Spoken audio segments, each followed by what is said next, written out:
días. Buenos días.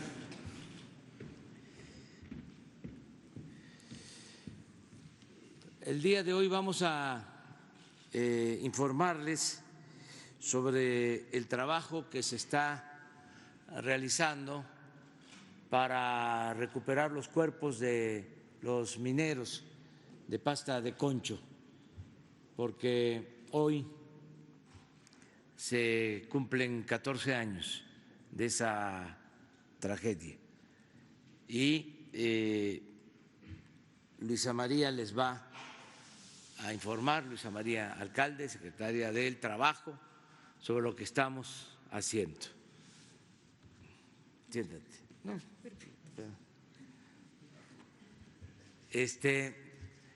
Y también hoy es un día importante porque un día como hoy, en 1913, se creó el Ejército Mexicano, el actual ejército. Entonces vamos a conmemorar esta fecha haciendo un homenaje a los soldados de México. Siempre hemos sostenido que el ejército mexicano es, por su origen, distinto a otros ejércitos del mundo. Este ejército nuestro surge para defender la legalidad cuando se lleva a cabo un golpe de Estado en contra del presidente Francisco I. Madero y del vicepresidente José María Pino Suárez. Un gobernador, Venustiano Carranza, gobernador de Coahuila, un día como hoy promueve que el Congreso local de ese estado se pronuncie en contra del golpe de Estado y se le otorgan al gobernador facultades para la integración de un ejército que restablezca la legalidad y que luche contra la tiranía. Eso es lo que hoy se conmemora. Al mismo tiempo,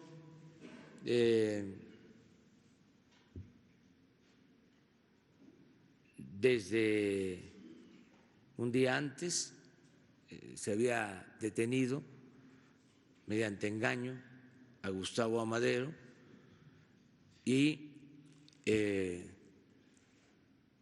un 19 de febrero también de ese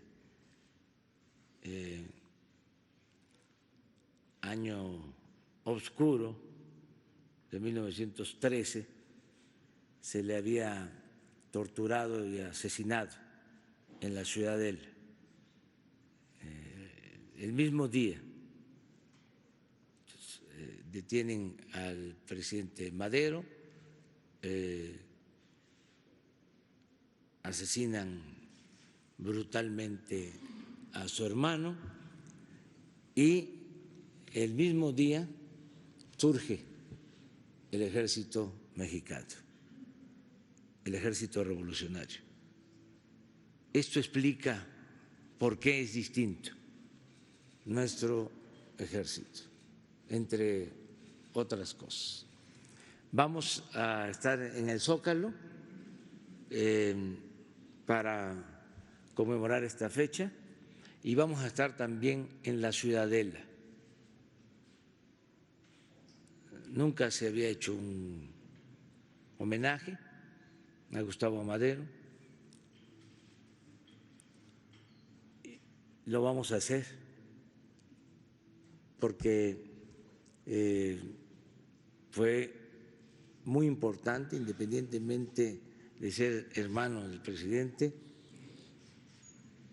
tuvo una función básica durante la revolución, fue el que consiguió los fondos, los recursos para hacer la revolución maderista, que dicho sea de paso, no costó mucho, alrededor de 700,000 pesos, y es la revolución más auditada en el mundo, porque se entregaron los documentos, las pruebas, los comprobantes de todo lo que se ejerció para derrocar a Porfirio Díaz, para acabar con el porfiriato, y después de presentarse toda la documentación, porque se había suscrito un acuerdo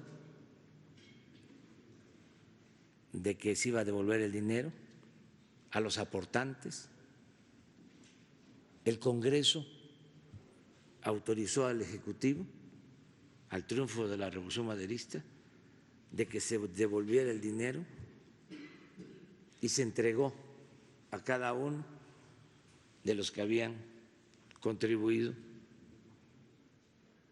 para hacer posible la revolución. Y tuvo Gustavo Madero pues también otras tareas, de modo que vamos a estar en la Ciudadela en la tarde para conmemorar estos dos actos. Eso es lo que tenemos para el día de hoy, y empezamos, si les parece, con Luisa María, y luego abrimos para preguntas y respuestas. Gracias, presidente. La idea es hacer un recuento de las acciones que se han realizado. Hoy se cumplen 14 años de esa tragedia, esa explosión en la mina de pasta de Conchos, donde perdieron la vida 65 mineros, 63 de ellos aún continúan atrapados. El 1 de mayo del año pasado se le instruyó a la Secretaría del Trabajo por parte del presidente Andrés Manuel López Obrador iniciar todas las actividades con miras a el rescate de pasta de Conchos. La Secretaría del Trabajo conformó el Comité para la Reparación y la Justicia de Pasta de Conchos, que es integrado por las familias, por las diferentes dependencias del gobierno y por expertos en la materia. Dicho comité conformó a su vez un grupo técnico que nos pudiera ayudar a analizar el incidente y determinar el método del rescate.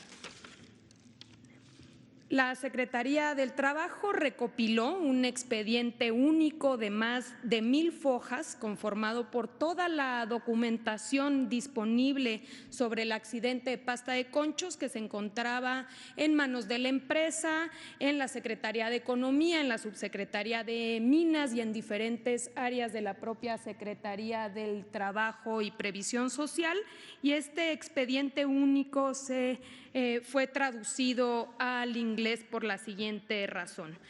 Como ya se sabe también, se invitó a conformar al grupo técnico a expertos internacionales de los países que tienen mayor experiencia en este tipo de minas de carbón.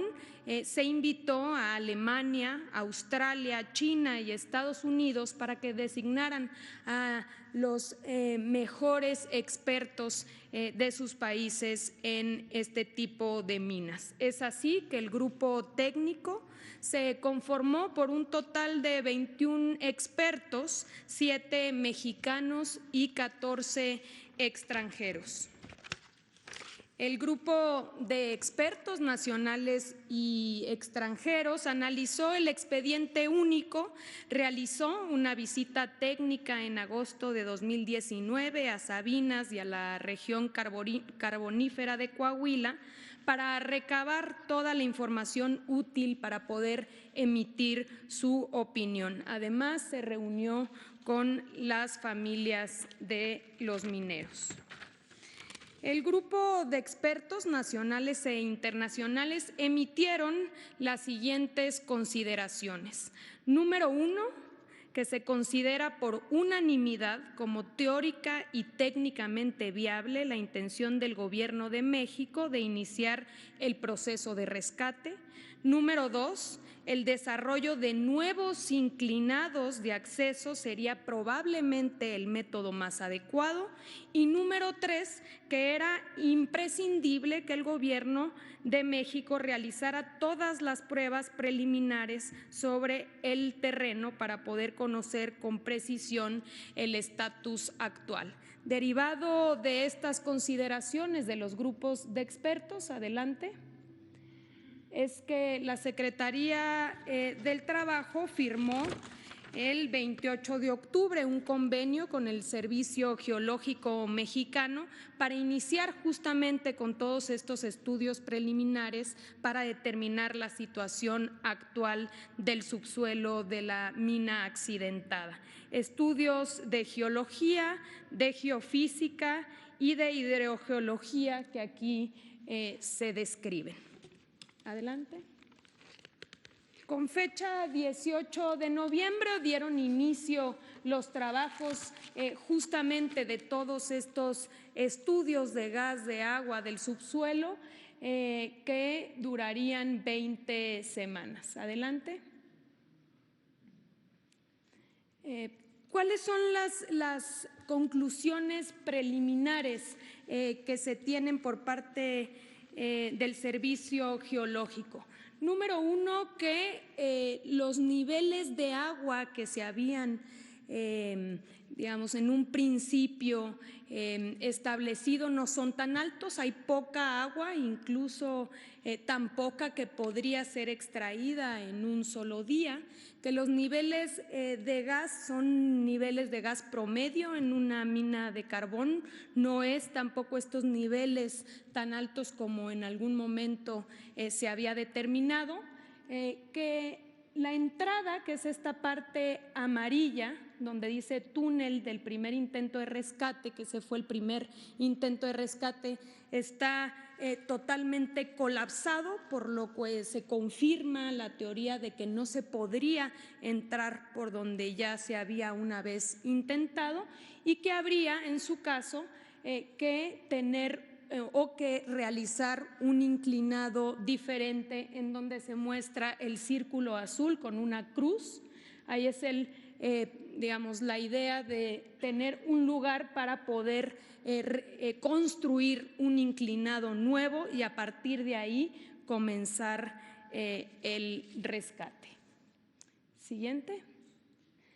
¿Cuáles son los siguientes pasos? En marzo va a concluir el Servicio Geológico Mexicano, va a entregar el dictamen que ya trae estas conclusiones que hoy comentamos para determinar de entrada el método final del rescate. Ya tenemos por lo menos los indicios de que tiene que hacerse este nuevo inclinado por otra parte distinta de la mina, porque si podemos, regresar al mapa anterior, toda la parte verde es roca firme. Acá sucedió la explosión y en lo otro hay roca firme, por lo que podría hacerse ese inclinado, se encuentra dentro de la misma concesión y aparte se encuentra en roca firme. Adelante. Entonces, los siguientes pasos es concluir, nos van a entregar el dictamen por parte del Servicio Geológico Mexicano, eso será en marzo, el próximo digamos ya en unos días. A partir de ahí hay que hacer la ingeniería básica y de detalle del nuevo inclinado y a partir de ahí iniciaría todo el proceso de licitación para estar en condiciones seguramente de principios de octubre iniciar con este nuevo inclinado. El día de ayer dio a conocer Grupo México que entregaría al Gobierno de México el título de concesión de El Olivo, donde sucedió el accidente, y estamos trabajando con la Secretaría de Economía para a partir de esto analizar todas las acciones. Seguimos trabajando, presidente, y pues hoy recordamos a 14 años esas vidas que quedaron atrapados en este terrible accidente. Bueno, pues esta es la información. Abrimos para preguntas y respuestas. Vámonos atrás.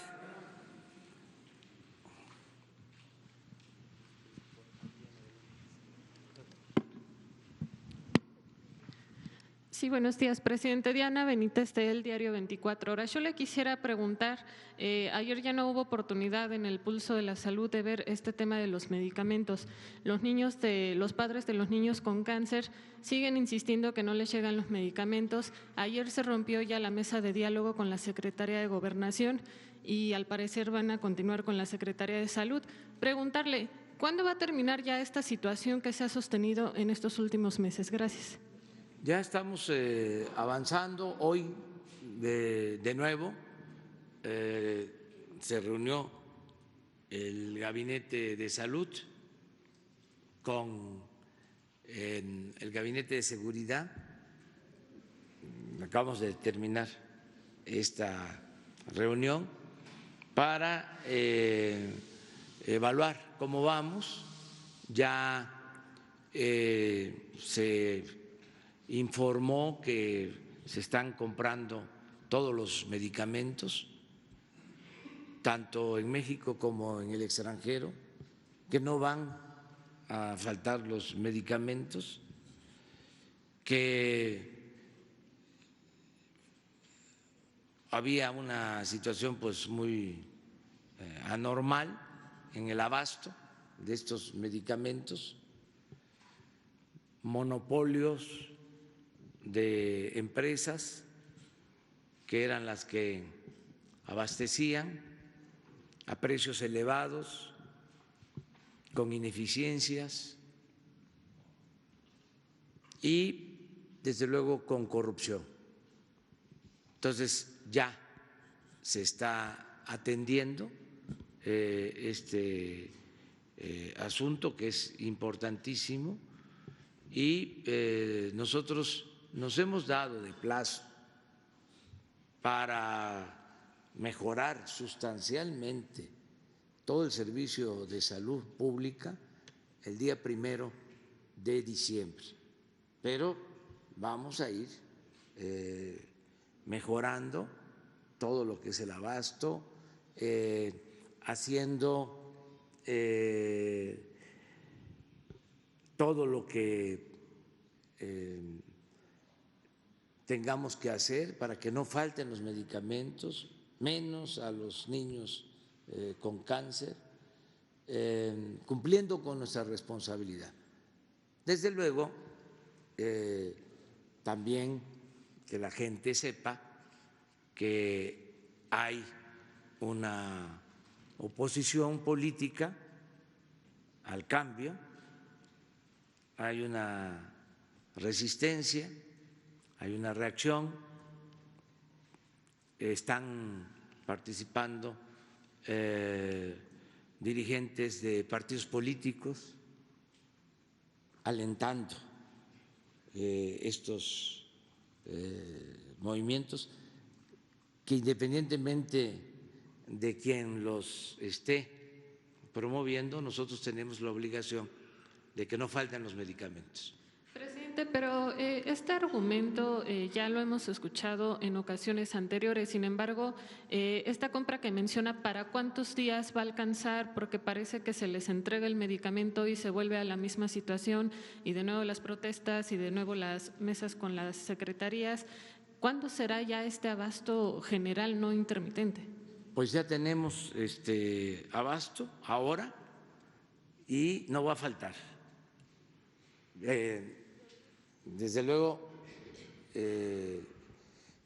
vamos a resolver por completo el problema.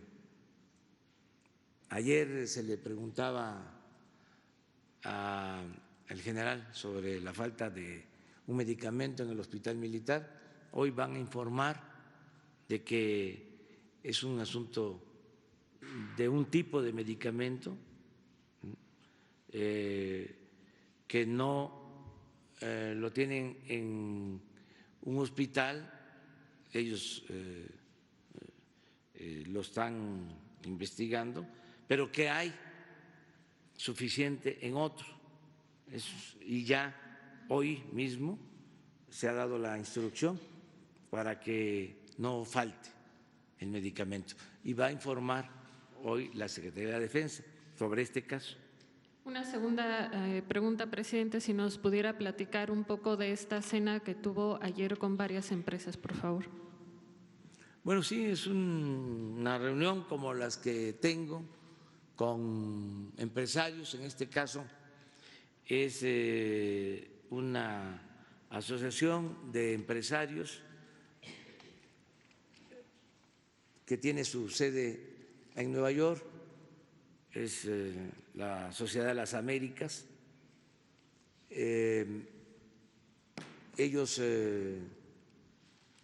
agrupan a empresas, a corporaciones que invierten en México y en otros países, y nos visitaron ayer. Se dio a conocer qué empresas representan los directivos que estuvieron ayer aquí. Cenamos, les informé de la situación económica, financiera del país, y ellos también dieron a conocer su punto de vista. En general, muy optimistas con el futuro económico del país, con el compromiso de mantener inversiones y de ampliar inversiones en México en el marco del Tratado de Libre Comercio. Fue una muy buena reunión. Yo estuve en Nueva York en esta asociación hace 2 años, y la señora Susan, que es la que coordina la presidenta, esta es una fundación o una asociación que creó el señor Rockefeller. En aquel entonces nos atendió de manera muy respetuosa, nos ofreció una cena en Nueva York. Todavía era yo precandidato a la presidencia, y ahora decidieron venir, estar en México, y sí son corporaciones muy grandes, todas tienen inversiones en el país y van a ampliar las inversiones. ¿Le dieron un monto de cuánto se ampliarían estas inversiones? Hablaron todos de los montos, pero yo no recuerdo. No hice la suma, pero sí miles de millones de dólares de inversión. Gracias, presidente. Vamos atrás, no, o sea, porque para que los de atrás tengan también. Gracias, señor presidente. Urbano Barrera, del diario Acciones. Qué bueno que toca el tema de la inversión extranjera. Yo quería comentarle 2 casos. Empiezo por el primero, el que tiene que ver con esto. Llegó a la Corte Internacional de Justicia de Washington una denuncia que presentan inversionistas de Estados Unidos, Canadá, Francia, Portugal, Italia y Argentina, porque les demolieron 17 inmuebles turísticos con un valor cercano a los $300 millones en Tulum, Quintana Roo. Estos predios, después de haber sido demolidos, se readjudicaron con malas prácticas, con contubernios de jueces del Poder Judicial local, y los afectados ya están reclamando. De este caso ya tiene conocimiento la Suprema Corte, el Consejo de la Judicatura Federal, y recientemente llegó la información aquí a la Presidencia. La pregunta es esta: ¿qué garantías se le va a dar a los inversionistas extranjeros cuando quieran derramar fuertes inversiones? Ahorita se lo pregunto porque está por estallar este asunto en un par de semanas aquí. Inicialmente están demandando algo así como 50 millones de dólares que viene del gobierno anterior de Roberto Borges Angulo, pero sin duda va a estallar en estos días. La pregunta en este caso es, ¿qué garantías se ofrecen? Sabemos que es diferente ahora. ¿Qué se va a hacer? ¿Se va a sancionar? ¿Se va a castigar? ¿Y qué mensaje se les manda ahora que hay una muy buena relación con el presidente Trump, con el ministro Justin Trudeau?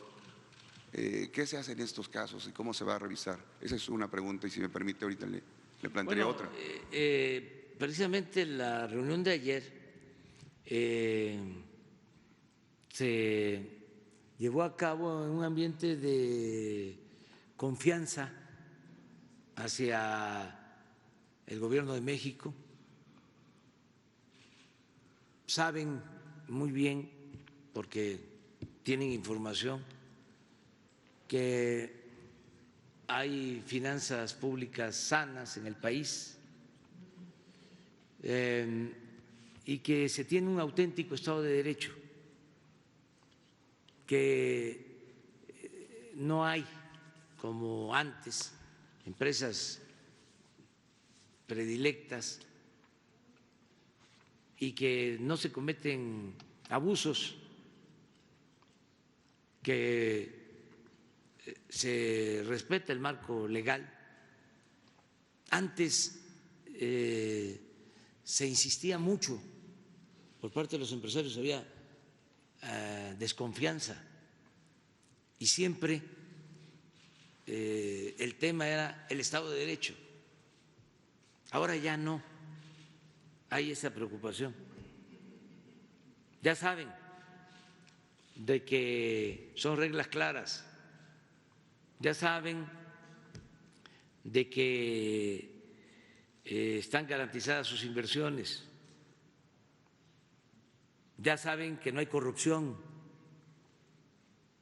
Eso ha ayudado muchísimo. Ya saben que hay piso parejo para todas las empresas, que no se tienen empresas favoritas que lo acaparan todo. Entonces, lo que viene detrás, pues lo tenemos que resolver de conformidad con la ley, y lo que nos demanden, en este caso el Poder Judicial, lo tenemos que cumplir, aun cuando se trate de actos de corrupción o de abusos de autoridad de las anteriores administraciones. Tenemos que hacernos responsables. Pero estuvo, por ejemplo, anoche el representante de Chevron, que tienen contratos para explotar petróleo en aguas profundas. Satisfecho, contento de que no han tenido problema. Estuvo el representante de Amazon,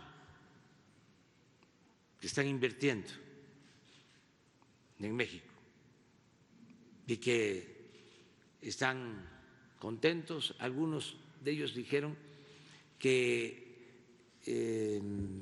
recuerdo de una corporación que dijo que tenían en sus políticas como definición invertir en 2 países, y uno era México.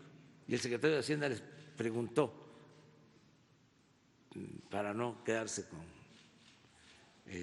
la duda, que si cuál era el otro país, y dijo el representante de la empresa, China. Entonces, estuvieron de Sempra, que tenían las diferencias con lo de los gasoductos y que ahora quieren invertir porque quieren transportar gas de Texas a Baja California y embarcarlo, exportarlo a Asia. Es una inversión cuantiosa. Entonces, es muy buena la relación con el sector empresarial de México y en el extranjero.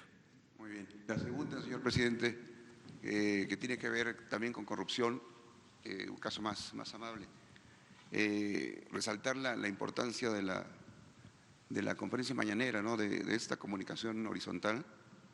Se lo digo porque yo aquí le planteaba el 19 de junio pasado un saqueo que hubo en el Centro Social y Deportivo Sensodep, que depende de la Secretaría de Hacienda y Desarrollo Rural.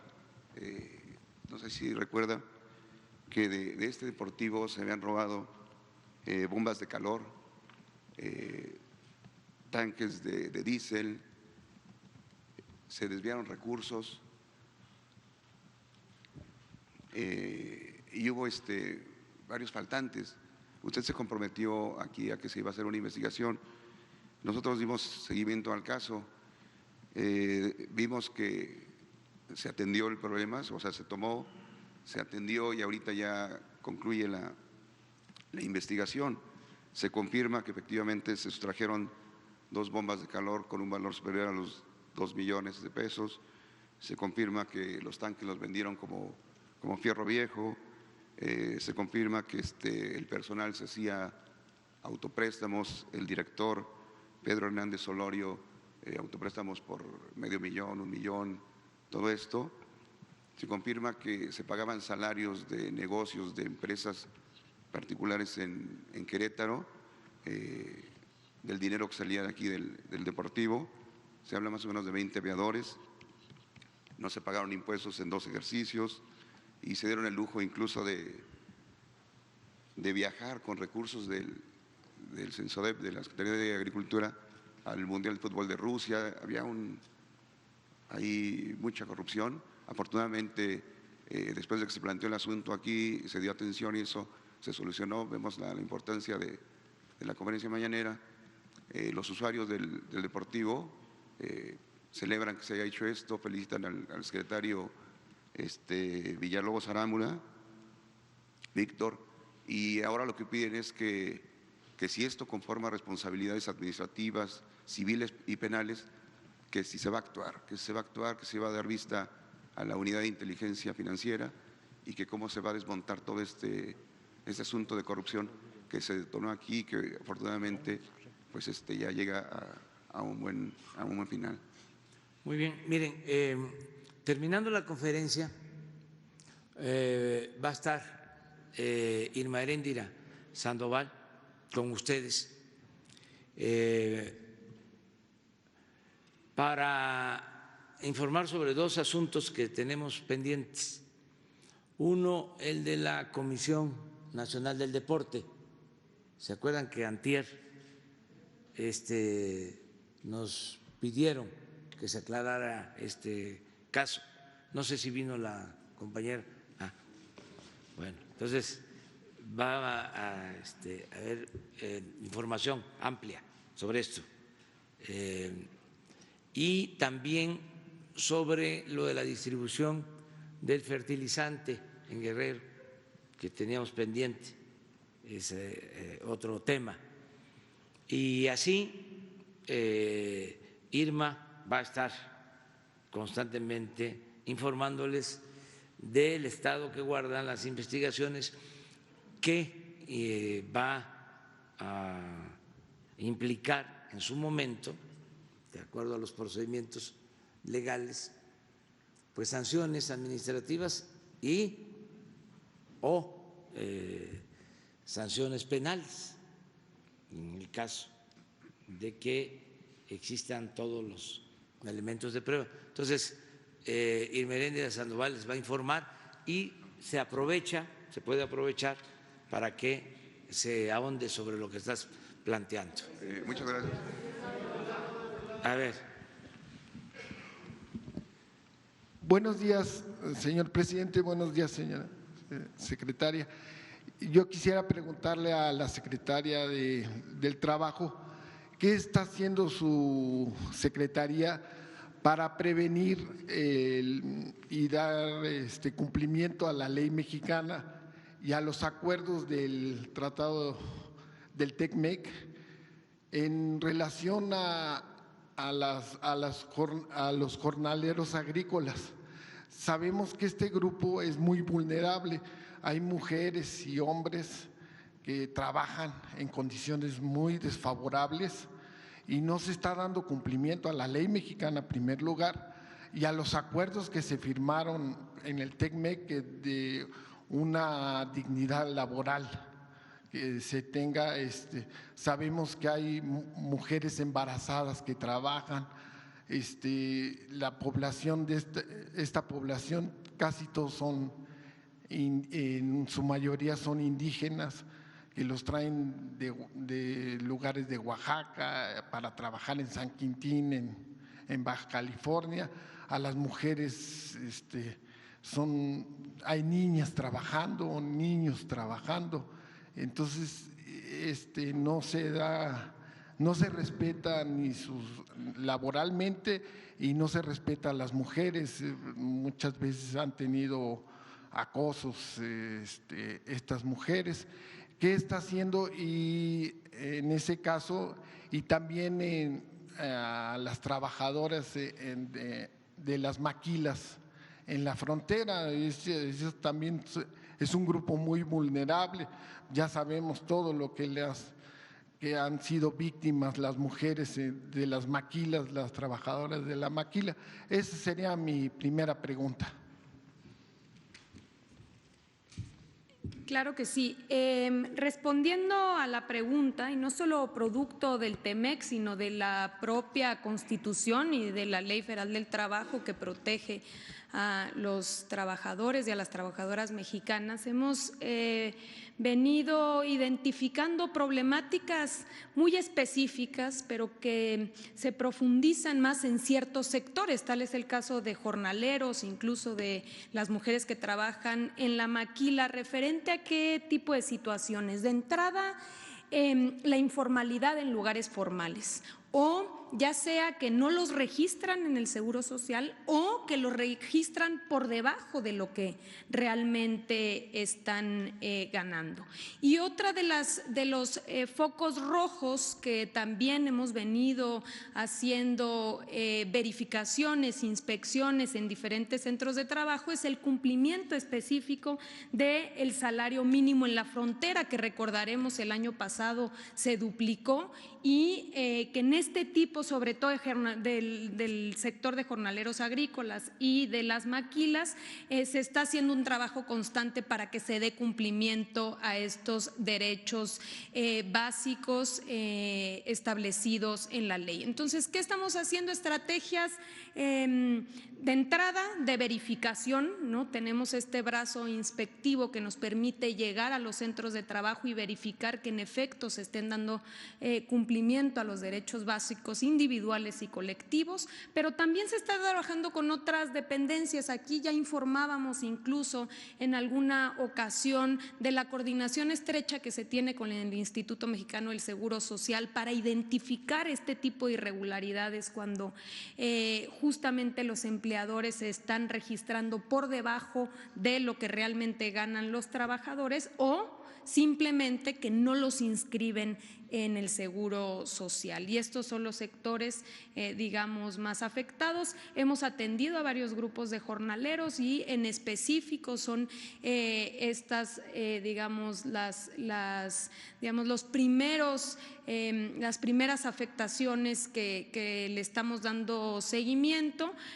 No sin ello, obviamente, pues siempre abrir la posibilidad a esta organización colectiva de diferentes sectores, como es el caso de los jornaleros, a través de sindicatos auténticos que los defiendan y que puedan a través de la negociación colectiva también ir mejorando sus condiciones de empleo. Muchas gracias. Quisiera hacerle otra pregunta, secretaria.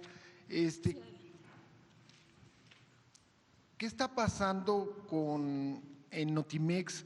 Tengo entendido que en la mesa de trabajo, en la mesa de negociación, la directora se levantó de la mesa, entonces puede estallar la huelga, ¿no? Y sería muy lamentable que estallara la huelga. ¿Qué está pasando? Bueno, como aquí también ya se ha señalado, se estableció una prórroga, se siguen teniendo pláticas en el marco de la Junta Federal de Conciliación y Arbitraje, se han venido teniendo audiencias, platicando con las partes, esperando a que se pueda llevar o llegar a un acuerdo sin la necesidad de que estalle la huelga. Es un derecho que tienen los trabajadores, también hay que decirlo, el poder, digamos, recurrir a esta herramienta. Se tiene el plazo, por lo menos la prórroga se estableció para el primer minuto de este viernes. Si no se llegase a un acuerdo y el sindicato decidiera, entonces pudiese estallar la huelga. Nosotros vamos a seguir dialogando con las partes, esperando a que pueda haber un acuerdo en beneficio de las trabajadoras y de los trabajadores de Notimex. Muchas gracias. También para la secretaria. A ver. Presidente, buenos días. Una pregunta para la secretaria, Luisa María Alcalde, y otra para usted, si me lo permite. Soy Marco Antonio Olvera, del Diario Digital Bajo Palabra.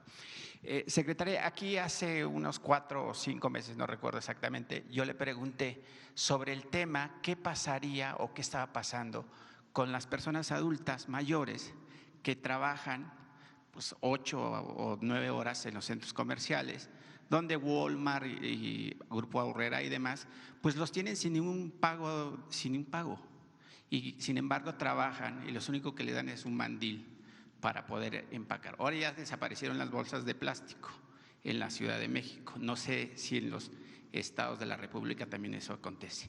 Hoy Grupo Walmart debe 10.5 mil millones de pesos de impuestos, que obviamente el SAT no sé si está trabajando en conjunto con usted para recuperar ese dinero luego de la venta de las cadenas de VIPs. ¿Qué está haciendo? ¿Qué pasó con el derecho de esas personas adultas que ahora además tienen otro peso? Pues ya no van a poder empacar porque ya no hay bolsas. ¿Cuál fue el acuerdo con esas empresas extranjeras? Porque claramente están violando los derechos de esas personas que además son adultas. Seguimos estableciendo pláticas, tenemos aquí una problemática específica, la condición para poder trabajar en este tipo de supermercados es que se trate de personas jubiladas, entonces aquí estamos viendo realmente qué esquema pudiese ser conveniente para ellos, porque el problema es que de iniciar nuevamente y ser inscritos formalmente como trabajadores, entonces dejarían de recibir sus pensiones. Entonces estamos viendo, digamos, la problemática de manera más, digamos, integral para ver qué posibilidades existen de ver un mecanismo, en efecto, que los represente, que los cubra, que los proteja, pero sin llegar, digamos, a la necesidad de que para poder trabajar o para poder hacer estas funciones, pues dejen de recibir sus jubilaciones. La directora o RP de Grupo Walmart, perdón, se quiso lavar las manos. ¿Usted tuvo una plática con ella o con quién ha tenido pláticas de esa empresa? Específicamente quien lleva este asunto es el INAPAM.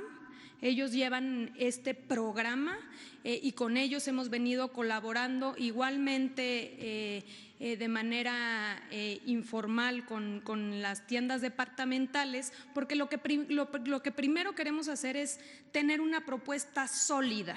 Es decir, la problemática, como le comentaba, específica es que si ellos fuesen considerados como trabajadores de manera formal, entonces se suspendería su derecho a recibir su pensión. Entonces necesitamos buscar un esquema de entrada que sea tan flexible como es ahora, es decir, que ellos puedan no tener jornadas de 8 horas, sino que puedan tener jornadas mucho más flexibles. Como se trata de personas adultas mayores, la flexibilidad que tienen en este tipo, digamos, de funciones es poder ir o no ir cuando ellos así lo determinen. Entonces es la búsqueda, digamos, de un mecanismo que los proteja, pero que tampoco lleguemos, digamos, a afectarlos de alguna manera. Presidente, y otra pregunta para usted. Usted ha manifestado en estas mañaneras que los derechohabientes del IMSS o del ISSSTE, que tienen ya su casa y que han ido pagando durante 10 o 15 años, pues que no se les despoje y mucho menos que se les esté llamando por teléfono, obligándolos a que paguen, porque algunos no tienen trabajo, algunos tienen otra situación. Sin embargo, yo quiero decirle que el director del Infonavit no ha cumplido con esa orden de no amedrentar a los derechohabientes que tienen casa. Le pongo un ejemplo y aquí traigo un documento donde el Infonavit tiene contratados a call centers para estar llamándole a la gente para que la obliguen a pagar. Obviamente tienen la obligación de pagar, pero si no tienen trabajo deben de llegar a un acuerdo. Y ahí también tienen bufetes jurídicos, uno de ellos es Barrera, Soluciones Legales y de Cobranza. Lo siguen amedrentando, presidente, tal pareciera que el secretario o el director, perdón, del Infonavit no escucha sus órdenes o sus recomendaciones, y el año pasado, en sexenios pasados, perdón, a muchos derechohabientes se les quiso 60,000 para ser exactos, se les despojaron de sus casas cuando ya habían pagado 10, 15 años y son sobre todo afectados de los estados del norte del país. ¿Cuál es realmente lo que está pasando, presidente? Porque pareciera que sus secretarios hacen caso omiso y siguen con el ADN de la corrupción y de decir, pues vamos a seguir con el tema como veníamos trabajando antes. Bueno, están cambiando las cosas, hay desde luego resistencias al cambio, eso es público y notorio, es evidente que hay quienes no quieren cambiar, quieren mantener el mismo régimen, por eso hablo de conservadurismo, que viene de conservar, de mantener el statu quo, y nosotros queremos cambiar de verdad, transformar. Estamos enfrentando eso, pero no va a haber ningún obstáculo. Los cambios se van a llevar a cabo, se están llevando a cabo. En el caso del Infonavit hay 3 programas. Parte del cambio y la ventaja que tenemos es que podemos hablarle directamente a la gente, como lo estamos haciendo ahora.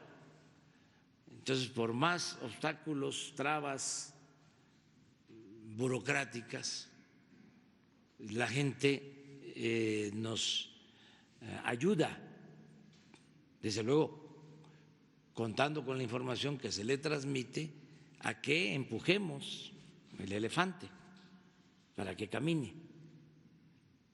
Eso es lo que estamos haciendo. Son 3 programas en el Infonavit. Uno, el de la reestructuración de créditos.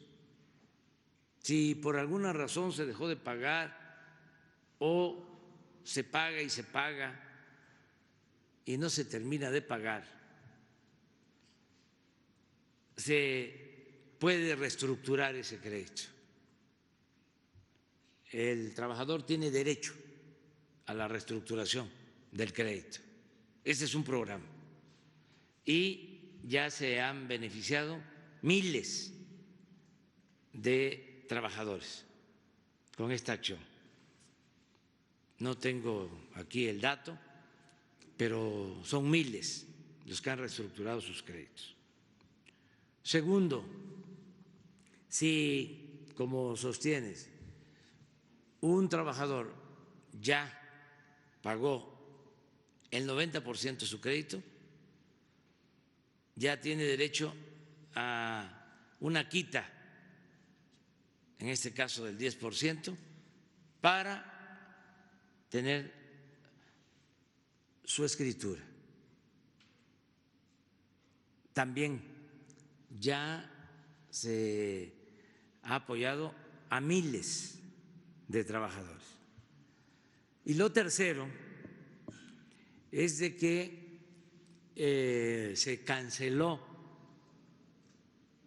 todo el proceso de desalojo. Pero este papel que traigo… Es que dice… hay inercias. Vamos a que se termine. Lo estoy planteando para que la gente que escuche por el teléfono que si no paga los van a desalojar, pues que cuelgue. Ya tengo otra información, ya tengo otro dato, y decirles que sobre esto último se está actuando, porque en efecto despojaron a miles de trabajadores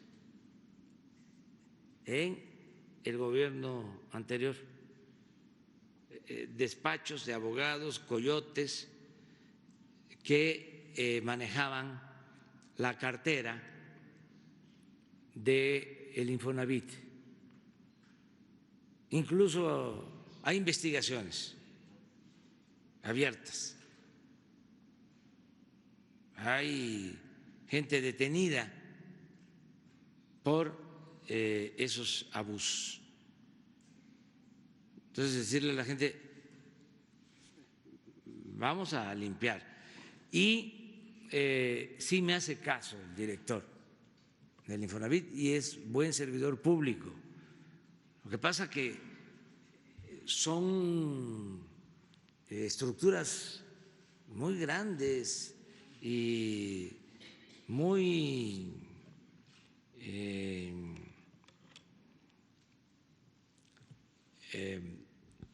mal acostumbradas a actuar con prepotencia y con autoritarismo y con corrupción. Todo eso es lo que se está enfrentando, pero se va a terminar de limpiar y hemos avanzado. Le voy a pedir yo al director del Infonavit que venga aquí para informar sobre los 3 programas. Acuérdense que también yo voy a informarles el día 5 de abril, voy a informar puntualmente sobre todos los programas,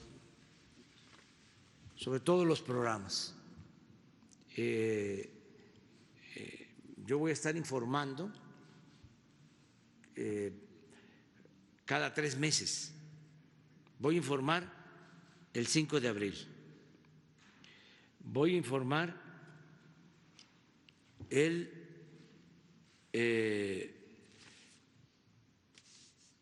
1 de julio. Voy a informar en septiembre y el 1 de diciembre. A ver, 5 de abril, 1 de julio, 1 de septiembre y 1 de diciembre. 4. Como fue el año pasado. Entonces, ya ahí les doy a conocer cifras de todos estos programas, pero qué bueno que aquí estamos diariamente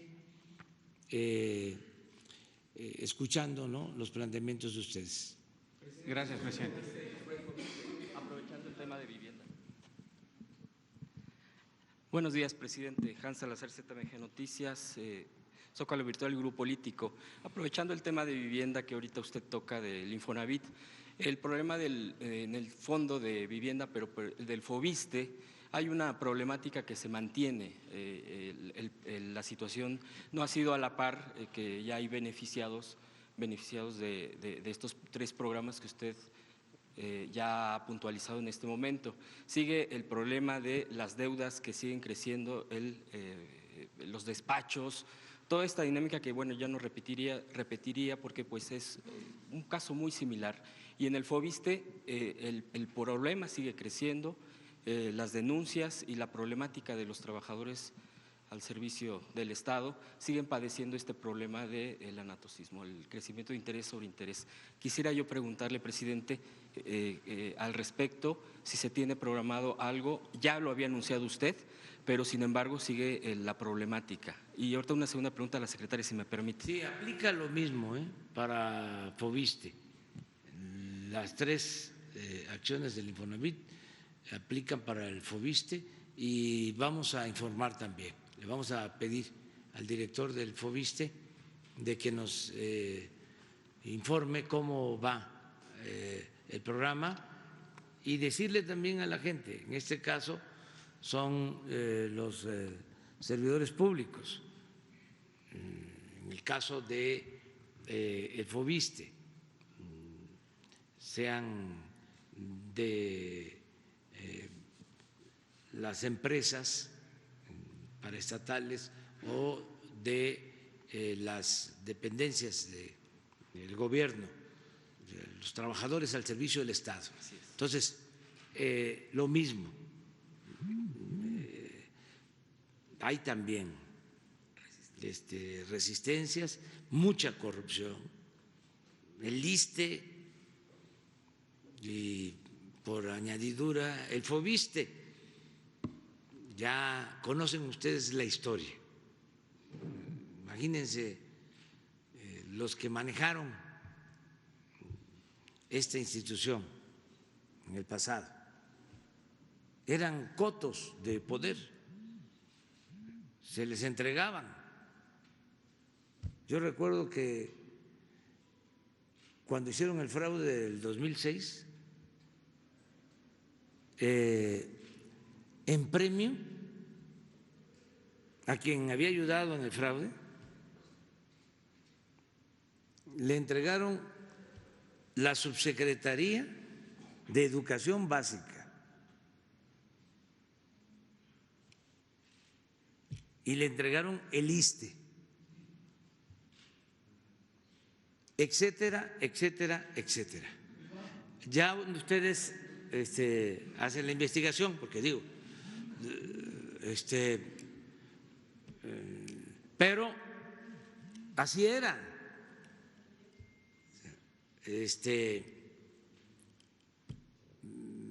¿Me ayudaste? Si eran de los machuchones,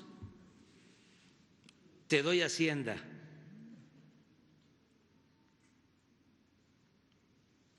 O sea, los de mero arriba que habían ayudado recomendaban a los servidores públicos. Y estoy hablando de recomendar al secretario de Hacienda, no estoy hablando nada más del ISSSTE. Claro que todo había niveles, pero así estaba.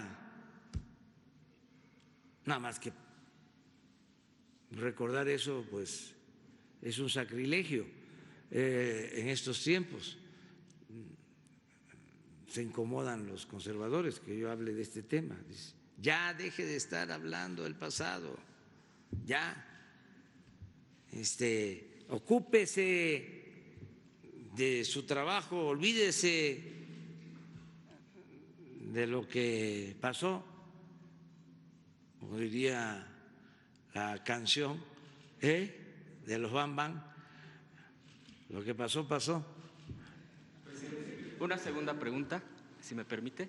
El pasado 16 de enero del presente año, durante las grabaciones de la serie de Televisa Sin Miedo a la Verdad, en la locación ubicada en la calle Oriente 239E-28 de la Colonia Agrícola Oriental, los actores Jorge Navarro y Luis Gerardo Rivera, de 46 y 38 años respectivamente, perdieron la vida al caer de un puente a 5 metros de altura, desprovistos de equipo de protección, faltando así a las normas y protocolos de seguridad para trabajos de altura, estipulados por la Secretaría del Trabajo y Previsión Social, publicadas en el Diario de la Federación, dejando así 2 viudas y un hijo de 6 años huérfano. Ante los hechos, la ANDA ha declarado a los medios que no le corresponde a la asociación revisar que las medidas de seguridad se cumplan. Por otro lado, la producción retomó grabaciones de la serie sin haber hecho una declaración de lo sucedido y sin ser cuestionada por la seguridad de su set. Un grupo de actores independientes han solicitado lo siguiente, y esos son 3 puntos muy puntuales que planteo aquí: que se esclarezca el caso y haya transparencia en los hechos; 2, que se indemnice de manera justa a las viudas; y 3, leyes que garanticen seguridad en el set, frente y detrás de las cámaras. Incluso ellos han pedido una reunión, pues en este caso si se pudiera con la Secretaría del Trabajo o eventualmente pues con quien se designara. No sé si pudiera responder esto. Sí, yo conozco del caso porque se dio a conocer, se difundió. Gracias, presidente. ¿Cómo se llama este gran actor de Sonora? Jesús. Jesús Ochoa. Y Joaquín Cosío también. Sí. Y Joaquín. Gracias, presidente. Tenemos mucho contacto con la ANDA y en efecto hay leyes laborales que establecen claramente las condiciones idóneas para evitar este tipo de accidentes. Habrá que evaluar específicamente para el caso de los sets de televisión y en general, y con mucho gusto nosotros podemos atender a la ANDA, al sindicato, para poder ver una ruta hacia adelante.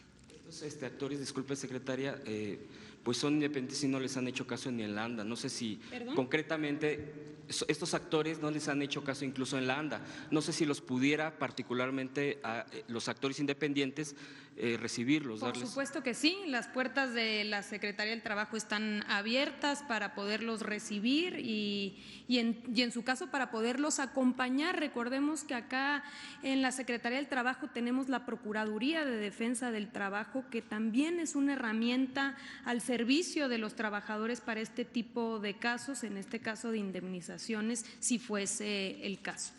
Gracias, secretario. Gracias, presidente.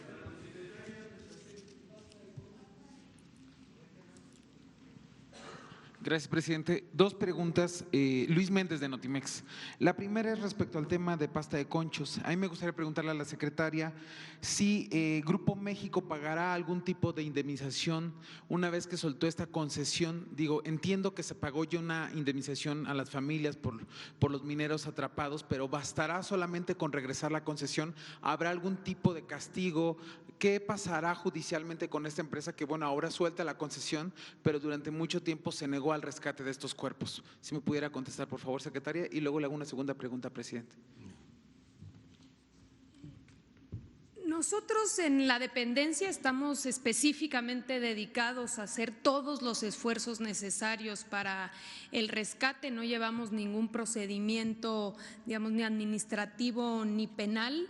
Creemos que es una buena noticia el hecho de que la empresa Grupo México, digamos, voluntariamente regrese la concesión al Gobierno de México, y seguiremos actuando con las diferentes dependencias con miras específicas a esto que consideramos, pues digamos, una deuda que durante muchos años, como bien aquí sabemos, pues digamos no se restableció ese mecanismo de justicia, no solo para las familias, sino para toda la zona carbonífera de Coahuila y sin duda para nuestro país, que lo que significó, pues digamos, este accidente. Entonces no llevamos nosotros ningún tipo de procedimiento con ese tema. Presidente, mi segunda pregunta es, ayer la presidenta del Consejo Nacional de Morena, Berta Luján, buscaba darlo de baja como congresista nacional del partido que usted fundó. Me gustaría que me diera una opinión respecto a esto, si usted considera que se le necesita dar de baja. Y también hoy posiblemente se resuelva el caso de la crisis en Morena. Sé que usted ha dicho que no opina sobre partidos, pero es, digamos que también hay un peligro por parte de quien podría quedarse con la dirigencia de Morena, porque son quienes no apoyaron la baja de los recursos a los partidos políticos.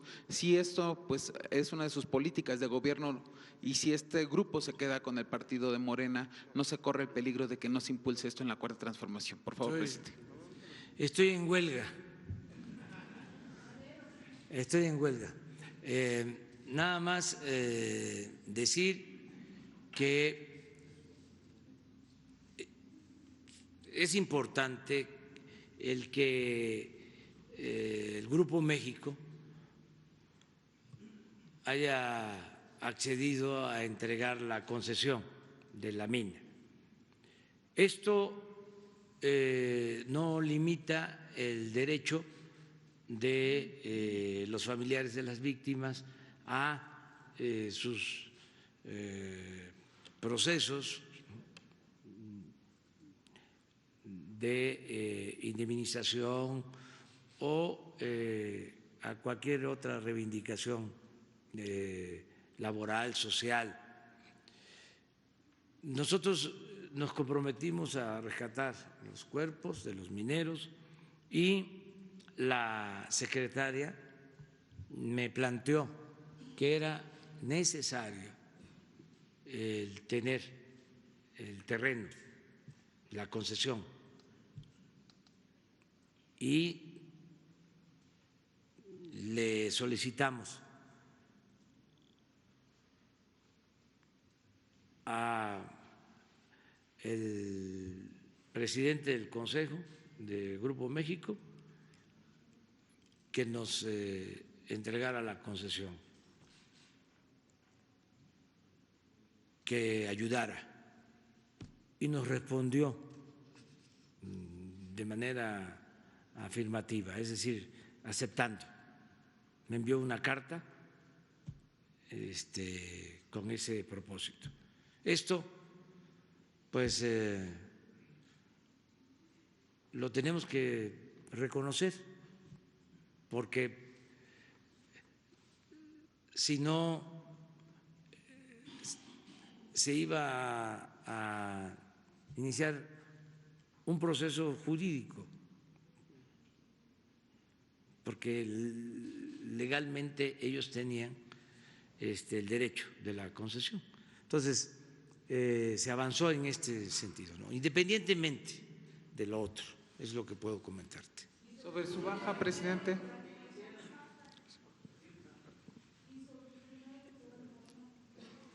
Ya dije que estoy en huelga. Estoy en huelga, no puedo hablar de eso. Presidente, muchas gracias. A finales de enero, la presidenta municipal suplente, antes Misael Habana del Tanto Guerrero, a finales de enero, la presidenta municipal suplente de Acapulco y consejera de Morena, Matilde Testa, envió un documento a usted y a casi 8 secretarios de Estado donde denuncia serias irregularidades de corrupción y nepotismo por parte de la presidenta municipal, Adela Román Ocampo. ¿Qué piensa usted al respecto? ¿La conoce la denuncia? ¿Qué se va a hacer? ¿Se va a investigar? ¿Y qué recomendaría usted a los presidentes municipales de todo el país que cometen actos de corrupción? ¿Y qué recomendaría también a la sociedad hacer con estos presidentes municipales corruptos? Bueno, informar a todos los mexicanos que existe la Fiscalía Anticorrupción.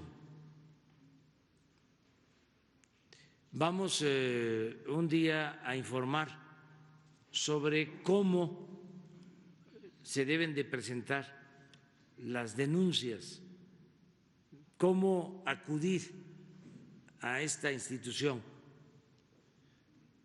para que todos conozcan cómo presentar denuncias ante la Fiscalía Anticorrupción. Desde luego, ya lo he dicho,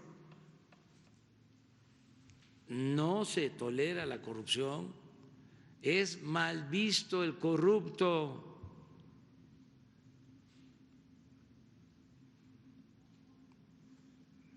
Fuchi.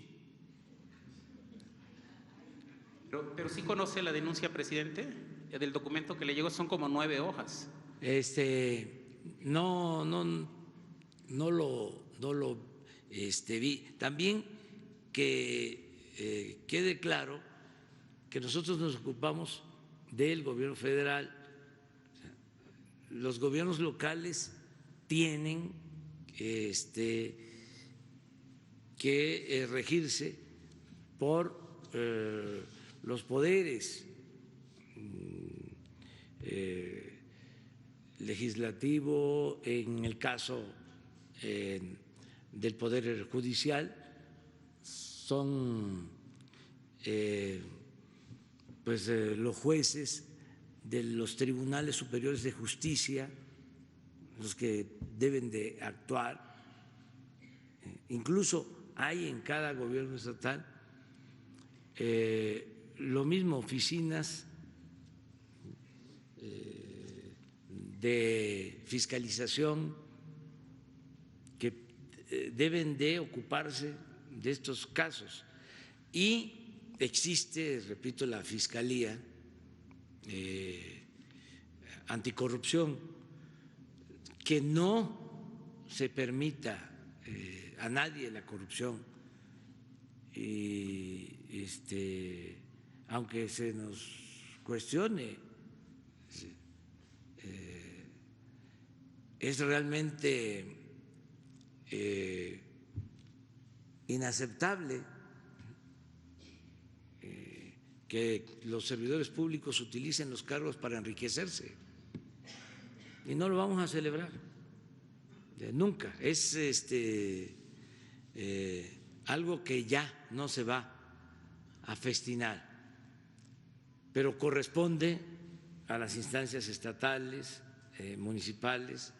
También, hablando en plata, en la medida de que se vayan acercando los procesos electorales, no es tu caso, como muchos servidores públicos estatales o federales van a aspirar a ser candidatos. Esto es para que también lo tengamos aquí en cuenta. Se van a hacer acusaciones, ¿sí?, con mayor intensidad.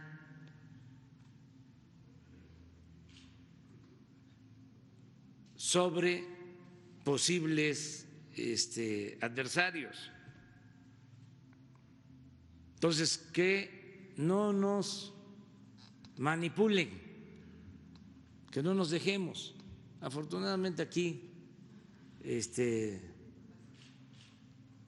pura gente consciente, puro periodista, mujeres y hombres profesionales, independientes, cercanos al pueblo, distantes al poder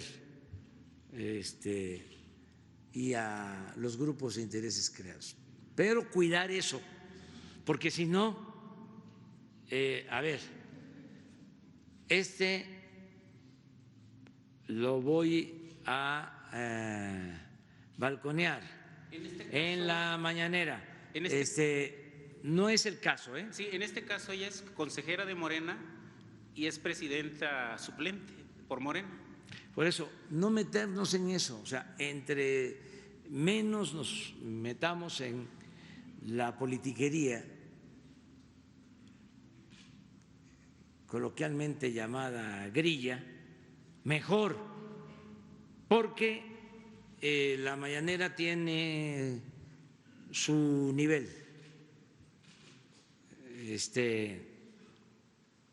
La gente por eso nos ve.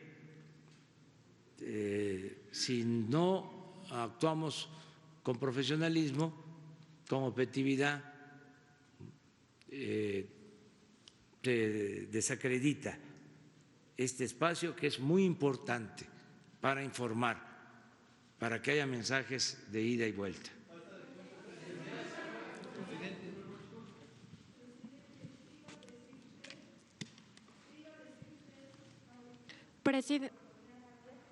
¿Para qué? Ahorita dijo usted, aquí voy a balconear a alguien, ya me interrumpió. No, más bien que no es para… No, yo no, que puede ser que sin darnos cuenta,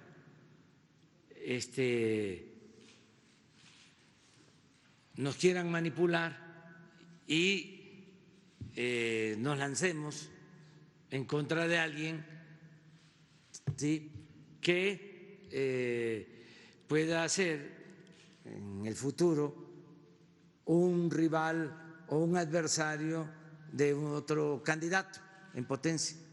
Entonces, cuidar eso nada más nosotros. Claro, somos libres, prohibido prohibir.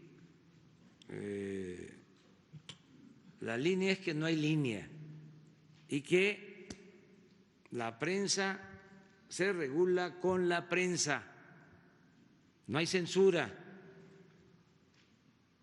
De todas maneras, en la medida de que se vayan acercando elecciones, se va a ir calentando, como es natural en México y en cualquier parte del mundo. O sea, en los tiempos electorales, cuando hay campaña. Entonces, que nosotros procuremos alejarnos de eso, levantar la mira y actuar con profesionalismo. Presidente, buenos días. Nancy Flores, de la revista Contralínea. Preguntarle sobre la lista de los 300 empresarios, esta investigación que realizó la Unidad de Inteligencia Financiera sobre los 300 empresarios que habrían evadido el impuesto por honorarios asimilados a salarios, entre los que está Vicente Fox, que usted mismo aquí en la conferencia mañanera había dicho que un expresidente había evadido impuestos. ¿Si ha habido algún avance de estas investigaciones, si le han presentado algún reporte, si es un tema que le interesa pues llegar hasta el fondo? Porque bueno, estos empresarios, había incluso de la industria del outsourcing, un tema que usted también le ha interesado que se limpie, ¿no?, esto del outsourcing malo. Entonces, preguntarle si tiene algún avance de esto, si le han reportado algo. No todavía, pero voy a pedir un informe a la Procuraduría Fiscal, que es la que está llevando estos asuntos que están en tribunales, algunos ya resueltos, otros en proceso. Voy a pedir el informe. Y sobre otro tema, en la revista Contralínea hemos documentado el asunto de un río que se llama Toyac, que está entre Puebla y Tlaxcala, que está muy contaminado. La gente de ahí padece muchas más enfermedades que el resto de la población. De hecho, se habla de 13 a 20 veces más en casos de cáncer, de enfermedades renales, tumores, abortos espontáneos. Si a usted le preocupa este tema de los ríos contaminados de todos los acuíferos, si se va a hacer algo para sanear todas estas zonas y además atender a las personas, porque muchas de ellas pues no tienen seguridad social, se gastan todo su dinero y son muy pobres. Si tiene algún plan respecto de los ríos que están altamente contaminados. Sí, gracias, presidente. Está trabajando en esto la Secretaría de Medio Ambiente y sí es un problema grave la contaminación de los ríos, el Lerma, el Atoyac, la mayoría desgraciadamente de los ríos, y se producen enfermedades graves por esta contaminación.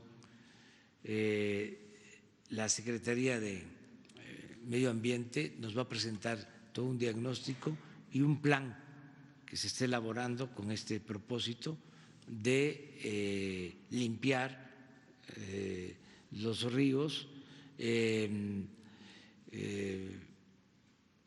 funcionen plantas de tratamiento que se han comprado y quedaron ahí arrumbadas, y también poner orden desde el punto de vista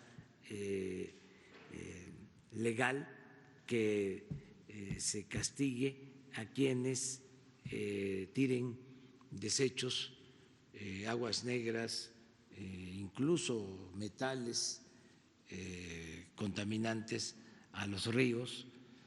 Ese es un plan de la Secretaría del Medio Ambiente. Qué bien que lo tratas, porque son avisos, ¿sí?, para nosotros, o sea, son llamados de atención para atender esto. Gracias, presidente.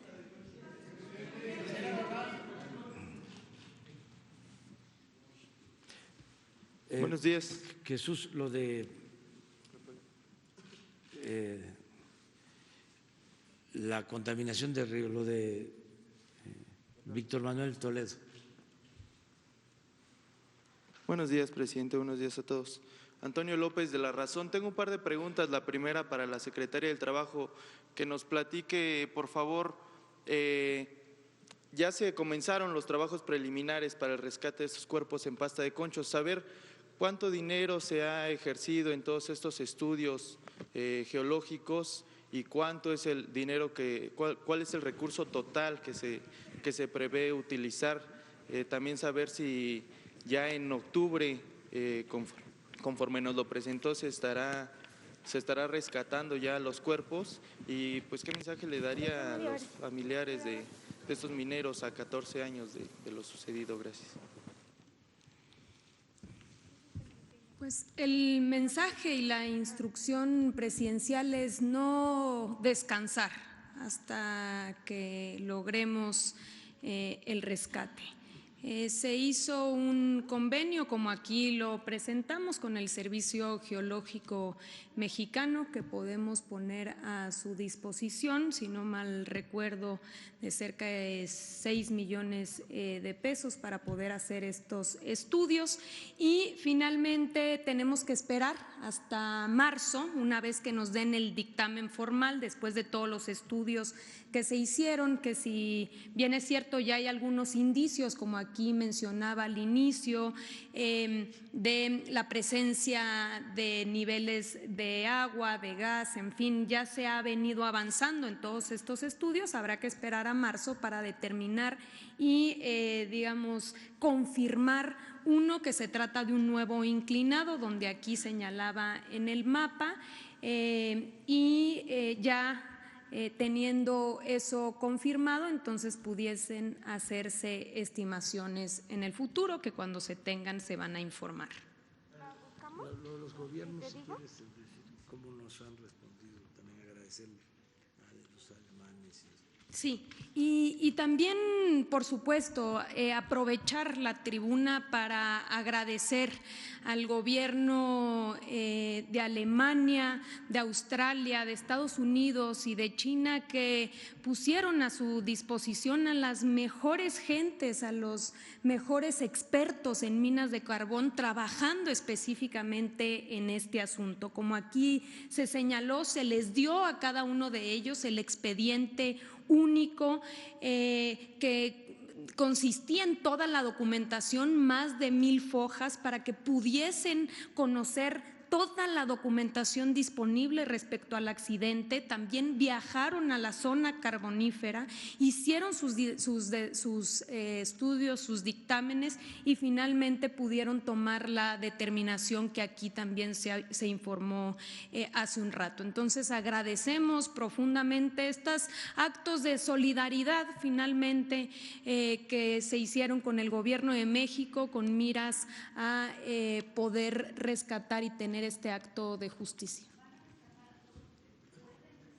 ¿Todo en esos estudios geológicos? Bueno, haremos todo lo posible. Lo que sí sabemos es ya más o menos cuáles son las condiciones de la mina y ya tenemos, digamos, un plan que, insisto, para marzo hay que solamente confirmarlo, de cómo entraríamos y cómo a través de esa entrada y ese inclinado podríamos acceder donde pudiesen estar, digamos, los restos de los mineros. ¿Cuánto tiempo llevaría todo este procedimiento? Pues hay que tomar la palabra, ¿no?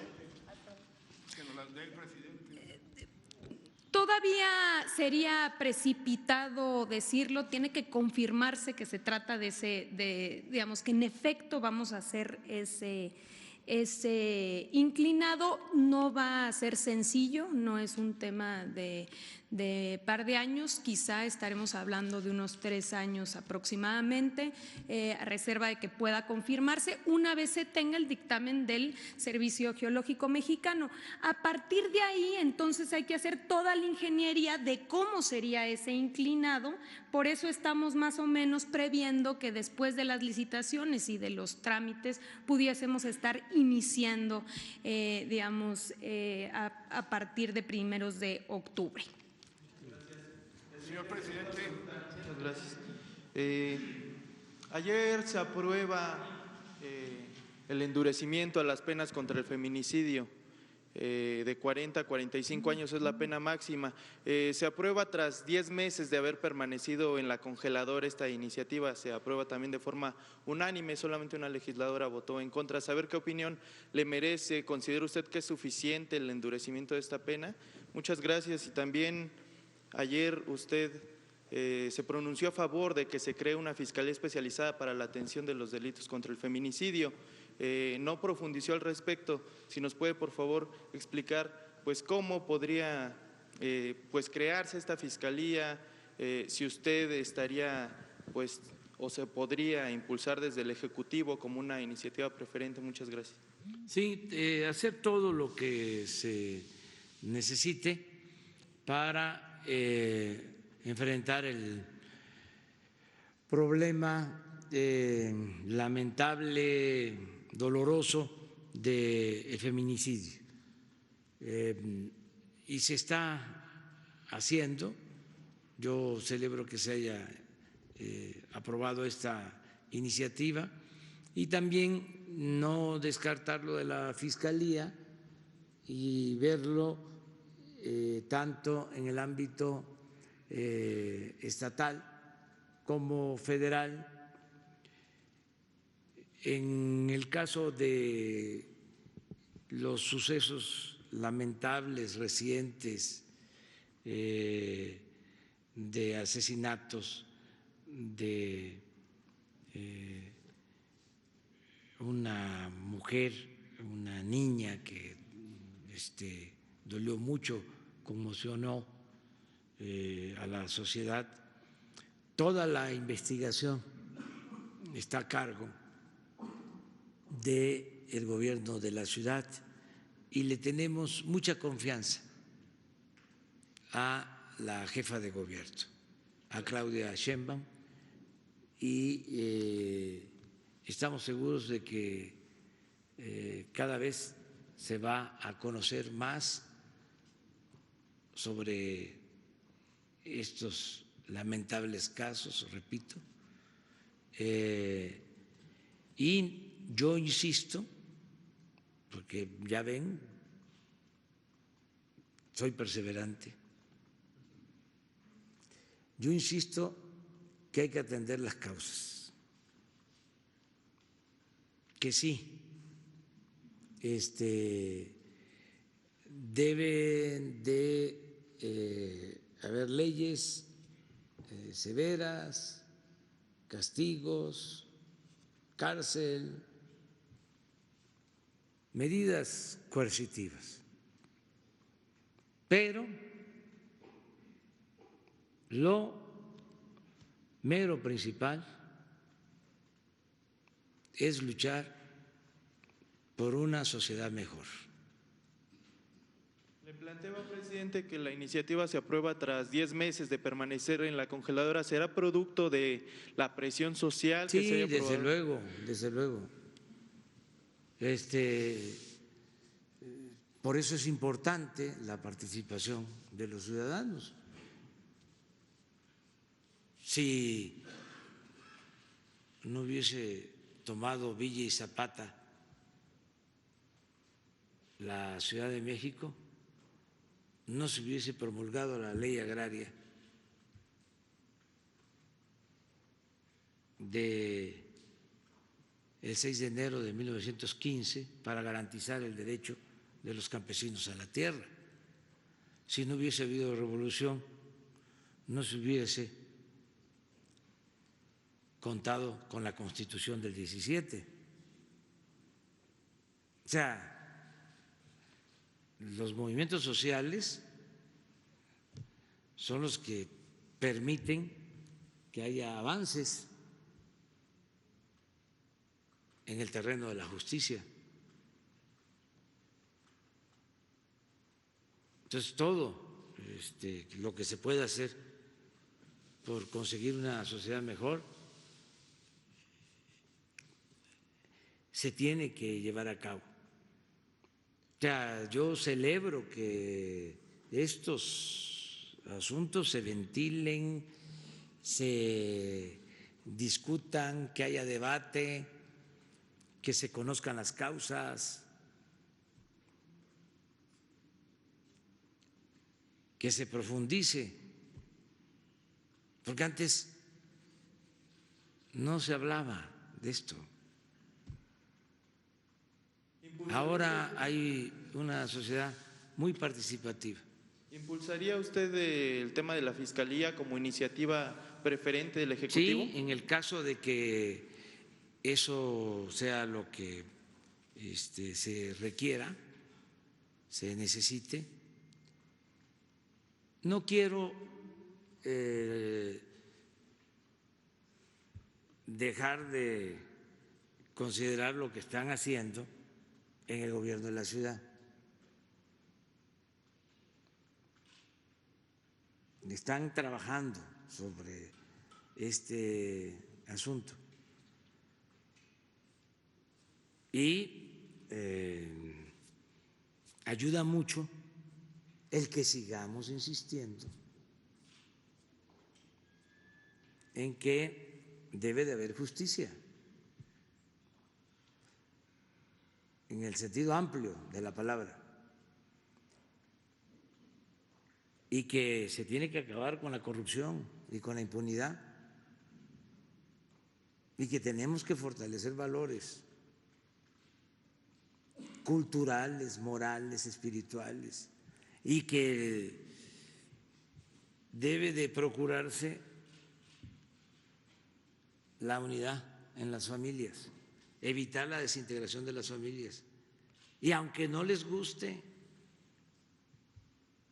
se debe de moralizar la vida pública, purificar la vida pública, es más, porque eso calienta más.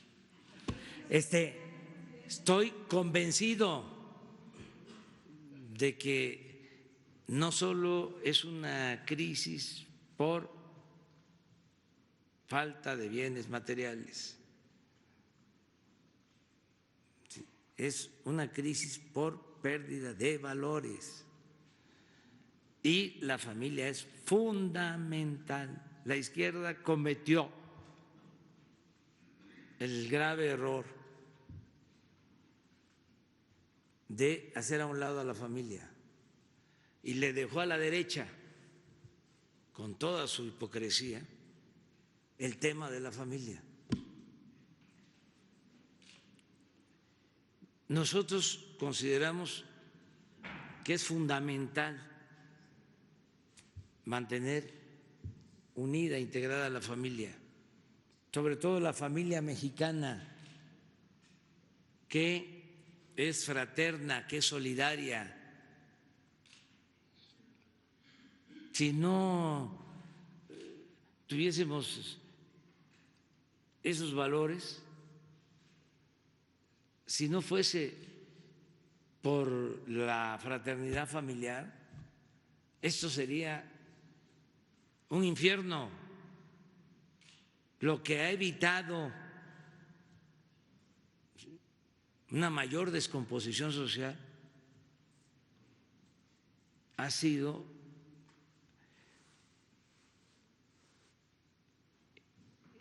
el valor que tiene para los mexicanos, que tiene para todos nosotros la familia. Es la principal institución de seguridad social. Entonces, eso lo tenemos que seguir planteando y no dejar la parte legal, no dejar las reformas a la Constitución, las leyes, el castigo, las cárceles, la severidad, el que no haya impunidad, que no haya protección para los que cometen delitos. Todo eso hay que seguirlo haciendo. Pero no lo olviden, la paz y la tranquilidad son frutos de la justicia. Dinamarca. Vamos a los ejemplos, porque no estoy hablando al tanteo. No tiene corrupción, no hay corrupción en Dinamarca. ¿Y saben? No hay pobreza y no hay inseguridad ni violencia. No hay corrupción. Y está demostrado que a menos corrupción, menos pobreza, menos inseguridad, menos violencia. Entonces, nosotros vamos sobre ese propósito de acabar con la corrupción, de fortalecer los valores, y esto va a ayudarnos a tener una sociedad mejor y a que no se cometan estas atrocidades que son producto de la descomposición social. El hombre es producto y la mujer de circunstancias. Entonces hay que cambiar las circunstancias. Buenas tardes, presidente. Buenos días. Alberto Rodríguez, de SDP Noticias. Precisamente sobre estos cambios culturales que se pueden impulsar para que el feminicidio quede en el pasado, para que la violencia de género quede en el pasado. Grupos feministas le solicitan, lo exhortan a hacer cosas que están en la cancha del gobierno federal, 3 en específico. Una es capacitar a todos los servidores públicos federales y procurar que en los estados y municipios también suceda, darles una capacitación sobre conciencia y violencia de género. Otra es que se incluyan temas feministas en los libros de texto del de primaria, cuando menos historia del feminismo en libros de texto del de primaria. Y lo tercero es una campaña amplia, como la que se está haciendo esta de Juntos por la Paz, en la que se denuncie la cultura machista. Y bueno, yo entiendo de buena fuente que este tipo de campañas amplias a nivel nacional sí funcionan. El gobierno está pensando, aunque sea en estas 3 medidas, y en caso de que esté pensando en estas 3 medidas, ¿tiene una fecha de arranque para estas medidas? Son muy buenas las 3 propuestas y tienen que ver con nuestro plan de desarrollo y es lo que llevan a cabo en la Secretaría de Gobernación, en el Instituto de las Mujeres, pero vamos a ser más concretos, más eficaces, llevar a la práctica las 3 cosas que tú estás proponiendo. Todo lo que hagamos en ese sentido es bueno. Y en una segunda pregunta, usted acaba de mencionar que se puede hacer uso político de estas conferencias mañaneras, pues que llegue gente con, digamos, preguntas sembradas, como se les conoce. En este sentido, y dado que viene la elección intermedia de 2021, ¿ha usted pensado en suspender este ejercicio durante la duración de las campañas o hacer o al menos tener un mecanismo para evitar que las mañaneras pues tengan claros fines político-electorales? Sí, no, ya con esto que estamos advirtiendo, no se van a tocar temas políticos electorales. No deben tocarse esos temas. O sea, hay muchísimos temas, o sea, todos los días. O sea, pero suspender las mañaneras, imagínense, habría fiesta en los conservas, o sea, ¿cuánto lo celebrarían? ¿No? Imagínense, ¿no? Nos tendrían nada más sentaditos en el banquillo de los acusados. Si así vean la prensa hoy, ahí se los dejo de tarea, teniendo esta posibilidad de réplica, imagínense que no comunicáramos, que no ejerciéramos nuestro derecho a informar, nos quedaríamos en estado de indefensión. ¿Cuántas calumnias se seguiría aplicando aquello de que la calumnia cuando no mancha tizna? Entonces, o ahí sí que ofrezco disculpa, ¿no? Por adelantado. Y no descartamos los sábados y los domingos. Nos vemos mañana. Me tengo que ir porque 2 cosas. Una, hay un pequeño receso y va a estar Irma Heréndira Sandoval con ustedes para informarles sobre estos 2 casos. Y luego tenemos el acto en el Zócalo en homenaje al ejército mexicano. Entonces ya tenemos que retirarnos. A ver, sí, cómo no. 100 universidades. Gracias, ¿me escucha bien? Son de las 100 universidades. Una de ellas que está aquí cerca, la ESPA, está en paro de hace 2 días. Mencionan que no tienen la certeza de una titulación y están pidiendo la destitución de la directora. Hay otras universidades con otros problemas, pero lo principal es que no están reconocidas, o sí están reconocidas. ¿Me pudiera usted responder? Sí, sí están reconocidas. Miren, desde que estábamos en la oposición, que empezamos a crear universidades, fueron reconocidas, con más razón ahora que estamos en el gobierno. Y deben de haber, no dudo, problemas. Sí, sí, sí, porque pues son universidades. ¿En qué universidad no hay movimiento? Los jóvenes pues son, como decía el presidente Allende, los estudiantes son la levadura. O sea, hay diferencias y todo, pero se arregla, todo se puede conciliar mediante el diálogo.